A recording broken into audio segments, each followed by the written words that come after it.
Me lembra Shawn Rhoden com aquela foto quando ele era icônica alcoólatra. dele, alcoólatra, com o físico todo largado, em 2008, se eu não me engano, Isso, essa foto. alcoólatra. E aí ele, em 2018, 10 anos após, sendo campeão Mr. Olímpia.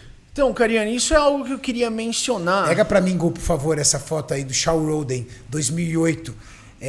Uma foto totalmente sem condicionamento e a foto dele, um antes e depois. Tem até no Instagram dele. Nós temos tantos exemplos positivos do fisiculturismo, né? Você olha o Cariani, né? Quantas pessoas tem... Eu tenho 42 anos de idade, acho que o Cariani tem a mesma idade. 45. O Cariani tem 45 anos. O Cariani tira a camiseta aí e você coloca ele com a média das pessoas de 30, 40 anos. Ele tá com o físico excelente, ele tá saudável, ele tem força, né? A gente tem tantos exemplos positivos no nosso esporte. Uma pessoa que tinha problema com drogas e agora tá indo no Mr. Olímpia. Pessoas que não tinham oportunidade e agora tem dinheiro de patrocínio. E às vezes a gente focaliza fisiculturismo como algo negativo, quando na verdade 99% das histórias são positivas, né? São de pessoas que encontraram algo positivo na vida deles. Olha aí, ó. Essa mesmo central aí. Amplia pra mim, por favor. Olha isso. 2008 versus 2018. Essa é a diferença. E eu sou amigo pessoal do Sean. Ele mora em Las Vegas. Eu devo encontrar ele brevemente. Tá passando por um momento difícil, porque você ganha o Olímpia e depois, né, logicamente, os problemas legais. O impediram, né, de continuar. Isso. Porque ele ainda, bem ou mal, a investigação ainda não acabou, né? E isso afeta muito o seu psicológico, né?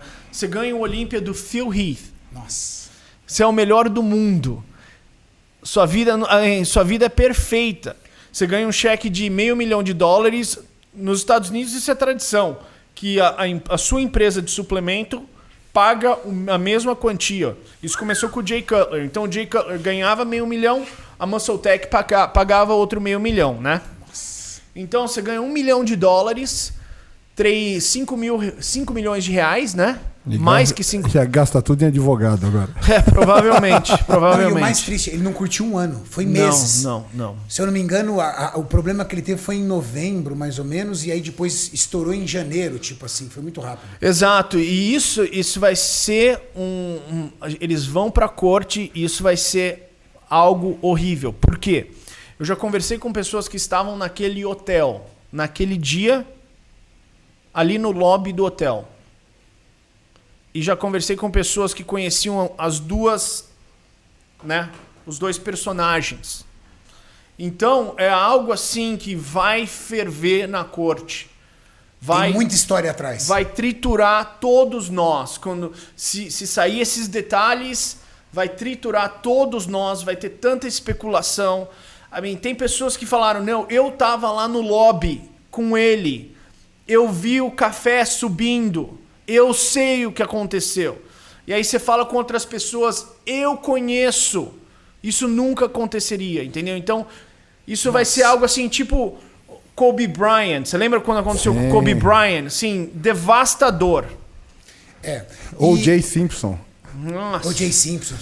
Talvez seja por isso que, de forma, vamos dizer assim, inteligente, o Mr. Olímpia preferiu mantê-lo afastado. Porque assim eu não julgo nem pro bem nem pro mal. Eu espero você terminar essa situação. Porque eu não te julgo pro bem nem pro mal. Eu não estou te banindo, mas eu também não estou passando a mão. Eu estou mantendo você afastado enquanto as investigações acontecem. Cariani, você sabe, você lidera a Max Titanium agora, uma equipe fortíssima. As pessoas do mundo inteiro olham para a camiseta Max. Você tem que fazer decisões executivas quase todos os dias. Sim. Com atletas com potencial fenomenal, mas infelizmente não estão no caminho certo de atleta. E às vezes você tem que terminar o relacionamento, ou continuar, ou guiar. E é muito complicado. Na Muscle Contest a gente tem o mesmo problema. Entendeu? Às vezes a gente tem relacionamento de 20 anos que a gente tem que terminar. Entendeu? Isso que você está falando com funcionários. Funcionário, com pessoas que trabalham com você, com... Prestadores. Exato, entendeu? E se você é o Jim Mannion, que é o presidente de uma federação, se você é o dono do Olímpia, você está fazendo decisões dificílimas, onde a especulação depois dessas decisões são dificílimas, entendeu? E essas decisões nunca terão um julgamento unânime, né? Por exemplo, todo mundo concorda em ter afastado o Shawn Rhoden ou todo mundo discorda. Quando você entra numa situação dessa, você é obrigado a tomar uma decisão e você vai ter uma divisão ali de opiniões. Você concorda ou discorda? Do quê? Da decisão de terem afastado ele? A princípio, eu conheci o Shawn Rhoden na Meca. E assim, quem conheceu o Shawn Rhoden sabe, cara, ele é um cara muito bonzinho. Um cara muito educado, um cara muito legal. Quando aconteceu isso, a minha primeira reação, pela empatia que eu tinha nele, era, poxa, que injusto. Só que depois, conversando com um amigo meu, que também é fã do fisiculturismo, mas ele é um jurista, ele virou e falou assim, Renato, entenda os elementos. É uma mulher acusando ele de estupro, é algo muito complicado. Não é ofensa, não é calúnia, não é um crime muito complicado. É um crime sexual. Que a própria justiça acolheu essa acusação, então não foi descartado. E aí ele começou a me colocar para refletir em cima disso. E aí ele falou assim, como organização, quando a organização afasta o atleta, ela está automaticamente entendendo que aquilo é muito sério e que não cabe a ela julgar. Que cabe a um outro patamar, que é a justiça. Caramelo, deixei o telefone ligado, hein, Caramelo? É o Emerson. Que é o mal necessário. Entendeu? Ele tem ele me colocou para pensar em cima disso. E eu sou empresário, eu tenho empresa também. Aí ele falou, se você fosse a empresa, você compraria essa briga? Eu falei, não compraria. Ele falou assim, então por que você quer que a federação compre essa briga? E você como atleta? Uma briga que você não criou, quem criou foi o atleta. No momento que ele convidou a menina. Cariani, e vamos supor um cenário especulativo, que ele ganha o Mr. Olímpia de novo e depois é condenado de ter estuprado essa mulher. Pois é, mas o Mr. Olímpia foi preso. Mas eu chego num ponto, o cara é culpado até que se prove o contrário ou o cara é inocente até que se prove o contrário? Porque é o time do cara. Não, mas o problema é que a justiça lá corre em silêncio, então você não sabe o que eles já têm. Esse é o problema da justiça.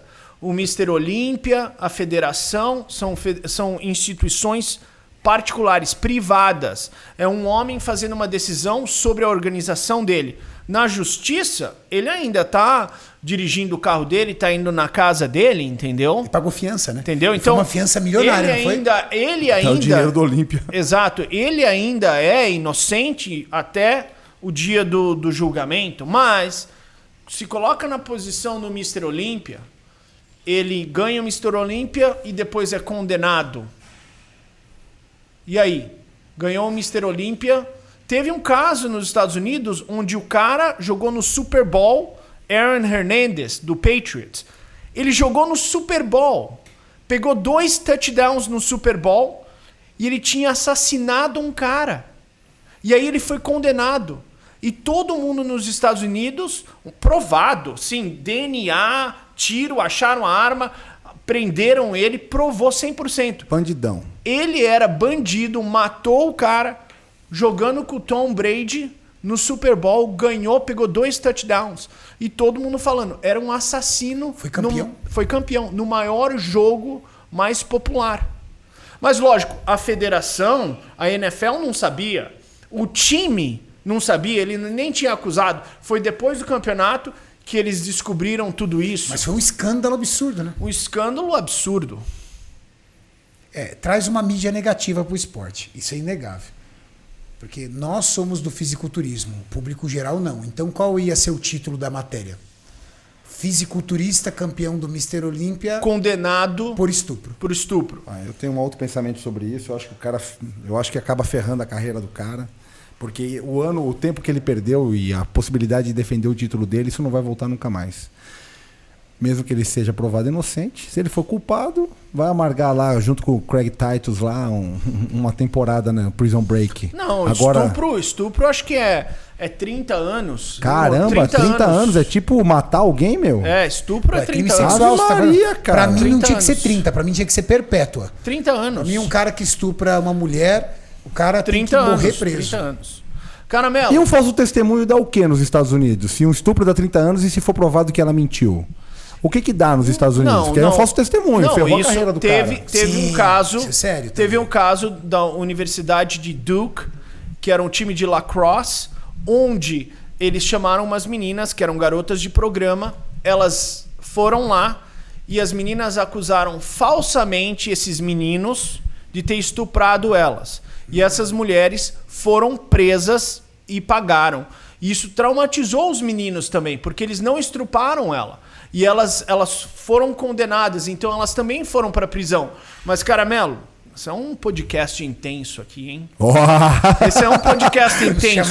Temos que chamar aqui até o especialista em criminalística. Esse é um podcast intenso. Esse é um podcast intenso. Eu tenho filha. Ele tem filha. Nós somos casados, você é casado. Esse mundo, quando uma mulher acusa um homem de ter estuprado ela, cara, quantas mulheres nesse mundo vão ter a coragem de mentir? E quantas mulheres no passado tiveram medo de falar que foram estupradas porque nós vivemos numa sociedade machista? Quantas? Então, eu tô falando aqui de uma maneira. Para uma mulher ter a coragem de acusar um homem falsamente, eu acho que deve ter 1%.